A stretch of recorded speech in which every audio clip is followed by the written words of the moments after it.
¿Les gustaría saber cómo hacer un buen diagrama de flujo o un buen pseudocódigo? Para eso deben saber qué es cada uno de ellos. El pseudocódigo describe un algoritmo de forma textual y el diagrama de flujo describe un algoritmo de forma visual. Y ambos sirven para diseñar y programar algún algoritmo, para visualizar la lógica de los programas y para obtener respuestas a problemas de una manera rápida y concisa. En este caso estaremos explicando un problema a través de las estructuras de control selectivas, También conocidas como estructuras condicionales o algorítmicas de selección, o sentencias de programación que permiten dos o más opciones. La elección se realiza mediante la evaluación de un criterio Y la sentencia solo se ejecuta si se cumple su función. Las estructuras selectivas son herramientas importantes en programación que permiten tomar decisiones basadas en la entrada del usuario o del estado del programa. Mejorar la calidad del código y eficiencia, realizar programas que se comporten de manera distinta. Dependiendo de la información que el usuario ingrese. Las estructuras selectivas se pueden clasificar en diferentes tipos, como Selección simple, if, selección doble o compuesta, if, else, o selección múltiple, cast. En pseudocódigo, las estructuras selectivas se representan con palabras como if, else o en español sí, no. En flujograma se representan con una figura geométrica en forma de rombo. La nutrición en la adolescencia se presenta como un problema grave que afecta a millones de jóvenes en todo el mundo, constituyendo una crisis de salud pública que no puede ser ignorada. La nutrición se caracteriza por una ingesta insuficiente de nutrientes esenciales, lo que resulta en consecuencias devastadoras para el desarrollo físico, cognitivo y social de los adolescentes. En la adolescencia, el cuerpo atraviesa un periodo de cambios rápido y significativo. Es una etapa crucial en la cual se producen transformaciones tanto físicas como emocionales y donde la nutrición adecuada es fundamental para asegurar el crecimiento saludable. La desnutrición puede obstaculizar el proceso impidiendo un crecimiento adecuado y debilitado tanto de los huesos como de los músculos. Los adolescentes desnutridos pueden experimentar alteraciones en su madurez sexual, lo que puede tener repercusiones en su desarrollo emocional y social. Además, la desnutrición no solo afecta el crecimiento físico, también tiene un impacto considerable en la salud general de los jóvenes.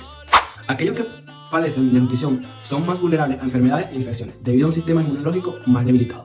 Este debilitamiento del sistema inmunológico no solo aumenta la susceptibilidad o enfermedades comunes, sino que también puede llevar a complicaciones más graves que afectan la calidad de vida. Asimismo, muchos adolescentes desnutridos pueden sufrir de anemia que se traduce a fatiga extrema y debilidad, afectando la capacidad para concentrarse en sus estudios. En resumen, la desnutrición en la adolescencia es un problema multifacético que requiere atención urgente. Abordar esta crisis no solo es vital para garantizar el bienestar de los jóvenes en el presente, sino también es esencial para asegurar un futuro saludable y productivo para las generaciones venideras. En primer lugar, tenemos el análisis inicial, donde se evalúa el estado nutricional del adolescente, enfocándose en el aporte calórico y proteico. Confirmación de la desnutrición. Si los valores están por debajo de lo normal, se confirma la desnutrición. Clasificación de la desnutrición. Se evalúa la gravedad de la misma, si es leve, moderada o severa. Tratamiento. Se determina el tratamiento según la gravedad de la desnutrición. Rehabilitación. Se incluye una etapa de rehabilitación para todos los casos.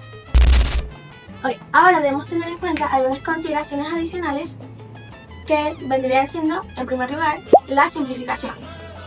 El pseudocódigo presenta una versión simplificada del proceso, omitiendo detalles específicos como los análisis bioquímicos o los criterios exactos para determinar la gravedad de la desnutrición. En segundo lugar, tenemos la flexibilidad. El pseudocódigo puede adaptarse y ampliarse para incluir otros factores y procedimientos según las necesidades específicas de cada caso.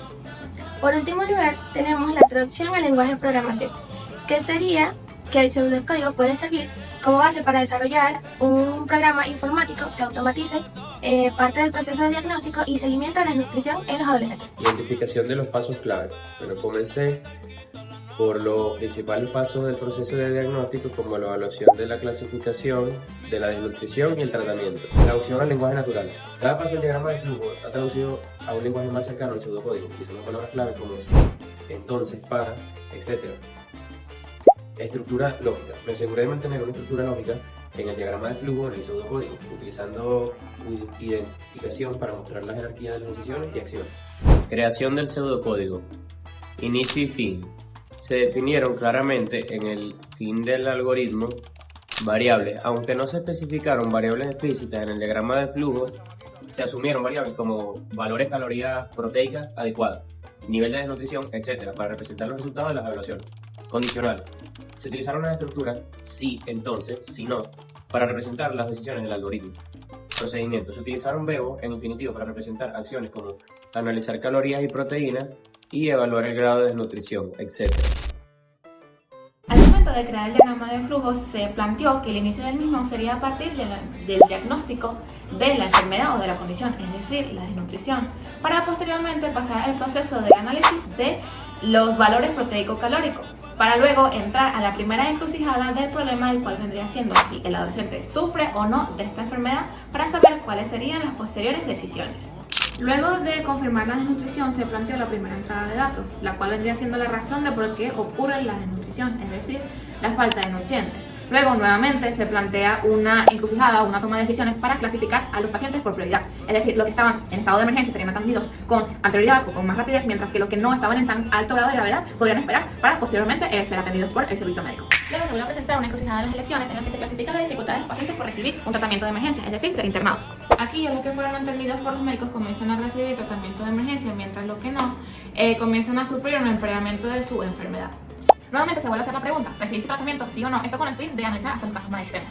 En esta parte del diagrama se presenta una nueva serie de posibilidades, en las que si se elige que no, se presenta esta serie de consecuencias. Mientras que si se dice que sí, el diagrama vuelve a mantener el flujo de los planteamientos antes mencionados, es decir, la atención médica, la curación de la enfermedad y por ende la finalización del diagrama de flujo.